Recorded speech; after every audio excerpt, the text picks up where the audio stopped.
Goeiedag almal, ek is Mani van Bloemfontein. Dit is vandag Sondag, die 9de Maart 2025. Ons doen die nuus en kollig en Sondagkoerante word net kortliks weergegee. En ons hoofopskrif vir vandag sê, polisieman kry 41 jaar tronkstraf wat moord pleeg. Die nuushooftrekke vir vandag sien sodanig uit. President CR moet na Withuis gaan as hy genooi word. Polisieman kry 41 jaar tronkstraf vir moord. Trump beskryf SA as 'n verskriklike plek. Zelensky en president Ramaphosa gaan gesprekke voer. Beerdkrag is weer ingestel. Franse wen Ire in 6 nasies toets oortuigend. Sharks klop Lions in VRK.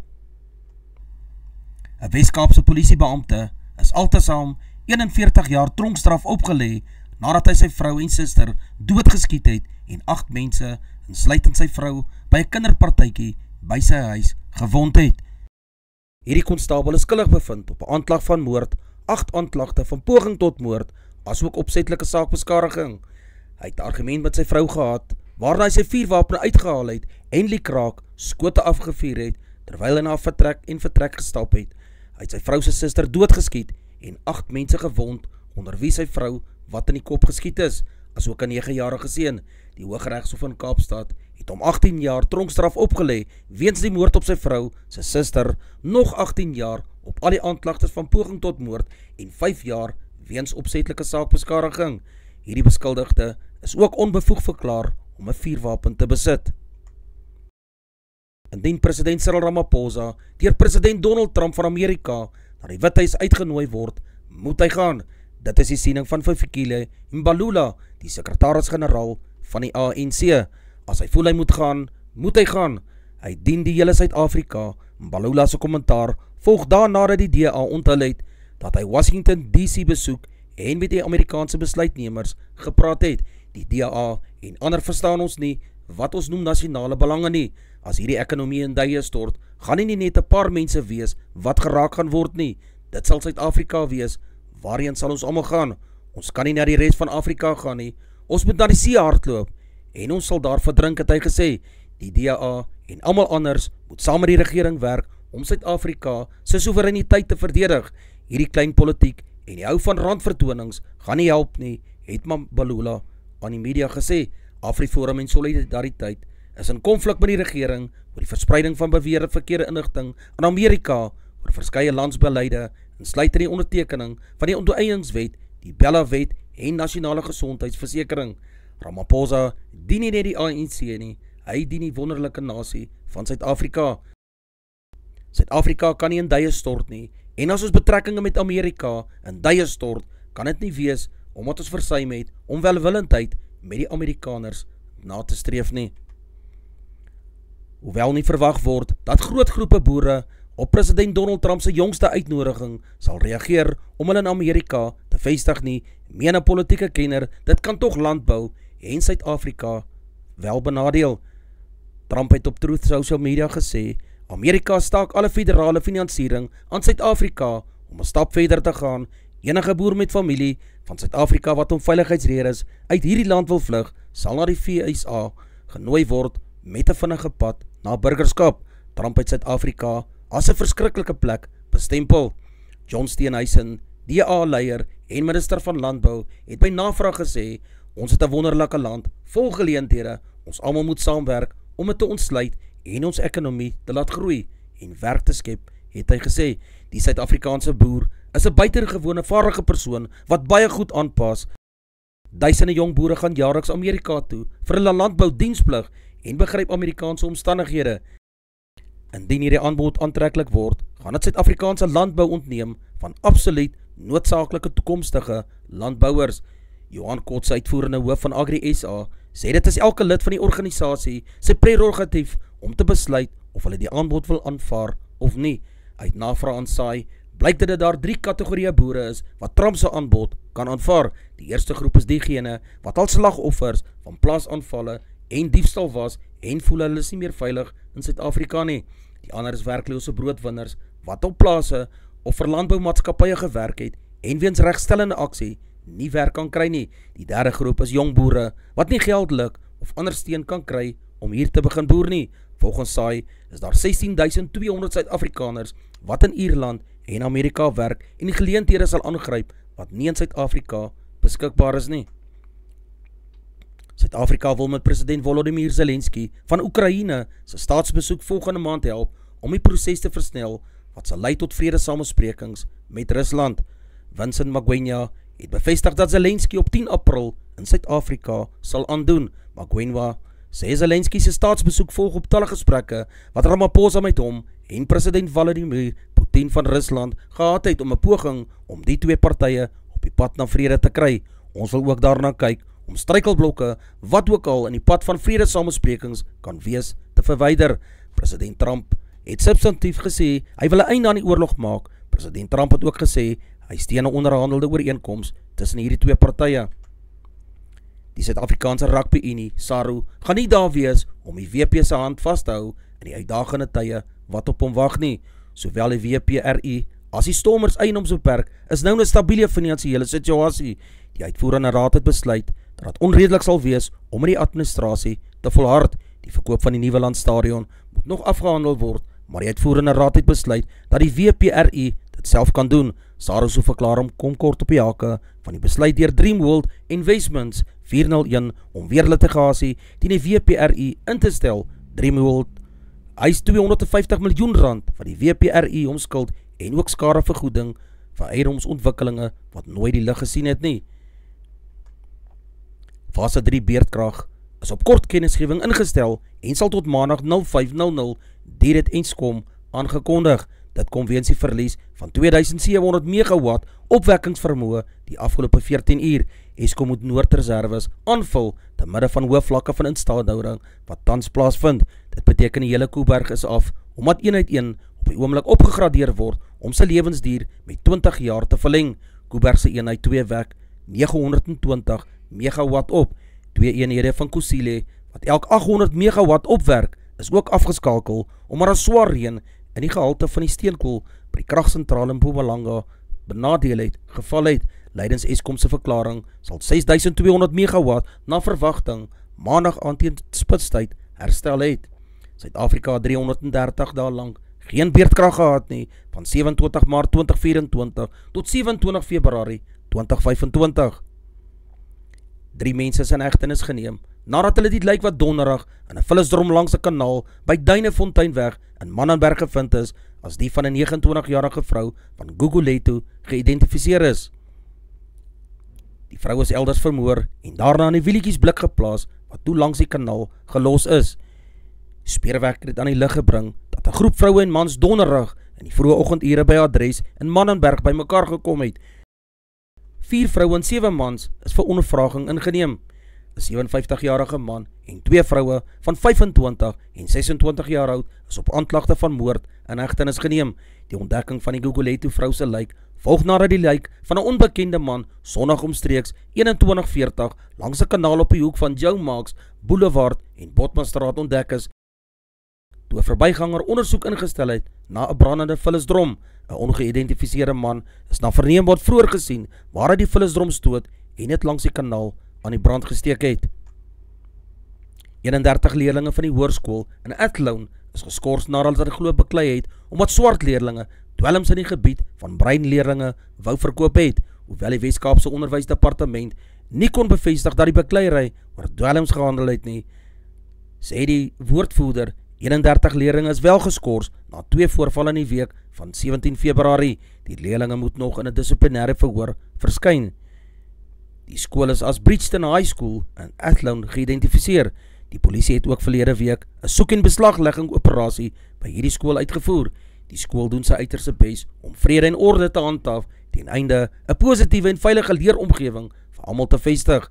Hulle het 'n beleid van geen verdraagsaamheid teenoor slegte gedrag aanvaar en kyk maniere om positiewe waardes en gedrag aan te moedig en te bevorder. Gewelddadige botsings op die skoolterrein het die veiligheid van onskuldige leerlinge en die ontwrigting van klasse beïnvloed. Iranse aanklaers gaan regstappe doen teen die organiseerders van ontwerperstoekenningsseremonie in Teheran nadat gaste nie by die land se streng kleredragkode vir vroue gehou het nie. 'n aantal vroue het die seremonie bygewoon sonder om die hijab te dra en etiese waardes en wetlike standaarde is nie nagekom nie. Die Teheran aanklaer se kantoor het die regstappe aangekondig teen alle organiseerders, kunstenaars en mense wat nie by die gedragskode gehou het nie. In gevolge reëls wat na die Islamitiese revolusie in 1979 ingestel is, moet vroue hulle hare en nek bedek en lospassende klere in die openbaar dra. Wat 6 nasie toets rugby aanbetref, het Frankryk weer eens gewys hulle se span om meer rekening te hou, nadat hulle 2 weke gelede ook met 'n wen weggestap het teen Italië met 73 goeie punte en Italië net 24 punte. Hulle was ook mooi in beheer gewees in hierdie wedstryd. Die Aviva Stadion in Dublin, Ierland was volgepak met 51.700 toeskouers. Die eerste punt is deur Frankryk aangeteken, maar nie vir doel en daarna het Ierland 'n strafskop deur Prendergast die loskakel oorgesit wat die telling vir 'n paar minute op 3 vir Ierland en 5 punte vir Frankryk gelaat het. Daarna het Frankryk 'n strafskop oorgesit. Die telling was 3-8 punte in die Franse se guns. In die tweede helfte het Ierland die eerste keer agter die paal gaan kuier, maar die Franse het hulle bonuspunt 3 in die 62ste minuut verdien. Die Franse skrampskakel, Antoine Dupont, is ook vroeg vervang met 'n kniebesering. Die finale telling was 27 vir Ierland en 42 welverdiende punte vir die manne van Frankryk. Die wedstryd is mooi hanteer deur die skeieregter en sy 2 assistente en verskeie verwysings is na die TV-skeieregter verwys. Die toeskouers is weer eens getrakteer op die beste rugby in 2025. In 'n VRK-wedstryd wat die Sharks teen die Leeu's gespeel het, die Sharks uiteindelik geseëvier met 25 punte teenoor 22 punte. En dan vanoggend vroeg het die UFC, die Ultimate Fighting Championship, plaasgevind. Die UFC 313 het vroeg plaasgevind in 'n volgepakte stadion. Groot en bekende vegters het in die oktagon geklim en hulle staal agterskoppe en vuishoue gewys. Die hoofvoorgeveg was teen Justin Gaethje van VSA en Rafael Fiziev van Kazakhstan en 3 rondes het daar nie 'n uitlophou gevolg nie. Gevolglik het die beoordelaars besluit Justin Gaethje het met punte gewen. In die hoofgeveg, Alex Pereira van Brazilië, die kampioen, het teen Magomed Ankalaev van Rusland te staan gekom om hierdie titel te verdedig. In die 205 pond afdeling, oor 5 rondes, het Ankalaev vir Pereira verskeie kere teen die kop getref wat die kampioen geskit het, wat volgens my in sy guns getel het. Die laaste ronde het wel aan Alex Pereira behoort, maar die beoordelaars het op die finale besluit die geveg aan die Rus gegee en is dus die nuwe wêreldkampioen in die 93 kg afdeling. Geluk aan Ankalaev met sy titel waarvoor hy hard gewerk het en welverdiend verower het. Rassie Erasmus en Siya Kolisi beskou die opwindende Varsity beker as 'n teelaarde vir oorkomende rugbysterre. Erasmus het verlede maand 'n geleentheidslesing op die Noordwes Universiteit, die NWU, se Potchefstroom kampus gelewer. Die dag waarop Erasmus die lesing gelewer het, was Kolisi ook in Potchefstroom teenwoordig toe die Dennedorp Koshuis amptelik hernoem is na die Siya Kolisi Koshuis, met Kolisi as kaptein van die Springbokke in 2019 en 2023 die wêreldbeker toernooi gewen. Rugby gaan nie net oor die verowering van trofee nie, maar ook daaroor om jong mense se toekoms te help vorm en belangrike lewenslesse te leer, soos die Erasmus lydensverklaring van die Varsity beker. Sedert die Varsity beker reeks vir die eerste keer in 2008 beslis is, het heelwat spelers wat daarin gespeel het, voortgegaan om vir die Springbokke te kon speel. Volgens die Varsity beker se media gids het die reeks reeds 60 Springbokke opgelewer, onder wie Andrei Pollard van Tuks, Eben Etzebeth van Aikies, Oxenchef van die Chimlas en Jasper Wiese van die Ixias, ook in Bloemfontein. Die Varsity beker is 'n teelaarde vir toekomstige sterre, het Rassie aan die media gesê. Die Proteas gaan ter voorbereiding vir die eindstryd van die wêreldbeker toetskampioenskap in Engeland teen Zimbabwe sluip. Suid-Afrika pak Australië van 11 Julie af op Lords in Londen in hierdie eindstryd. Die sluipstryd vooraf teen Zimbabwe sal in nie amptelike toetsstatus geniet. 'n Paar Suid-Afrikaanse spelers sal ook in die aanloop tot die eindstryd hulle self by die Engelse graafskappe met die speeltoestande daar vertroud wil maak. Suid-Afrika het sy afgelope 7 toetse gewen. Die laaste daarvan was vroeg in Januarie teen Pakistan op Nieuweland. Australië is die verdedigende kampioen uit Indië in 2023 se eindstryd op die Oval in Londen met 209 lopies gewen. Indië was ook in 2021 in die eerste eindstryd betrokke toe Nieu-Seeland hom in die Rose Bowl in Southampton gewen het. Zimbabwe kon Suid-Afrika nog nooit 'n 9 toetse klop nie.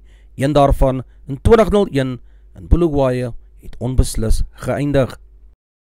Pirelli sal vanaf 2027 MotoGP sy enigste bandverskaffer word op 'n 5-jaar kontrak, het die motorfietsrenorganisasie donderdag gesê. MotoGP se tegniese regulasies sal in die 2027 seisoen aansienlik verander met die kompetisie wat 'n oorskakeling van 'n 1000cc na 850cc motorfietsse sal maak om beter veiligheid vir ryers te verseker.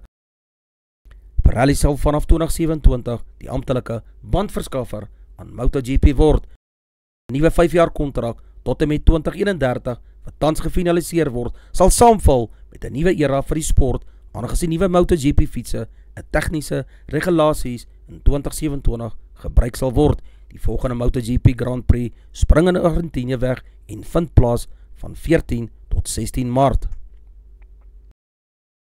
India pak Nieu-Seeland in Dubai in die internasionale kriketraad se mini wêreldbeker toernooi en die kollig in die kragmeting sal die velste op Kohli, 36 jaar oud, en Sharma, 37 jaar oud wees, die internasionale kaptein skyn.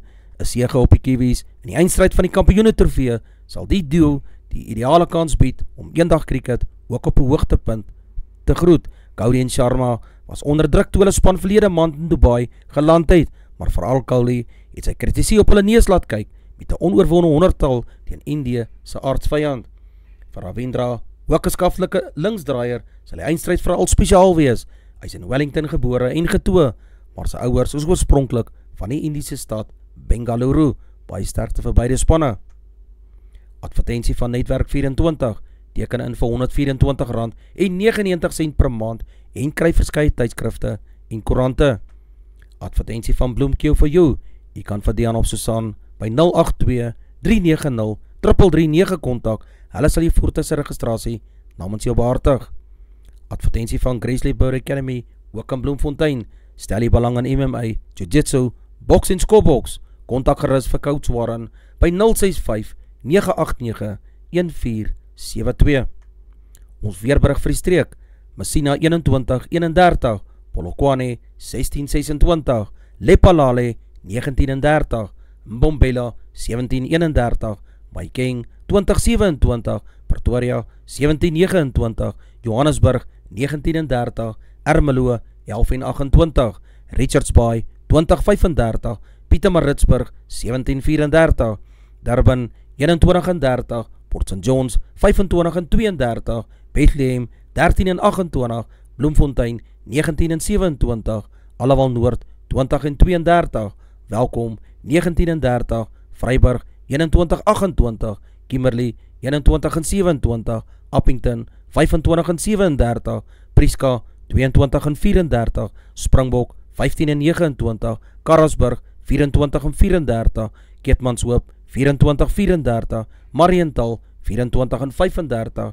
Alexanderbaai 17-21, Brandvlei 18-33, Loederitsbaai 19-27, Vredendal 17-26, Kaapstad 19-21, Sutherland 15-27, George 19-22, Jeffreys Bay 20-25, Caberra 20-29, Graafreinet 20-34, Oos-London 21-31 en laastens De Aar 22 in die oggend, 33 grade Celsius in die middag.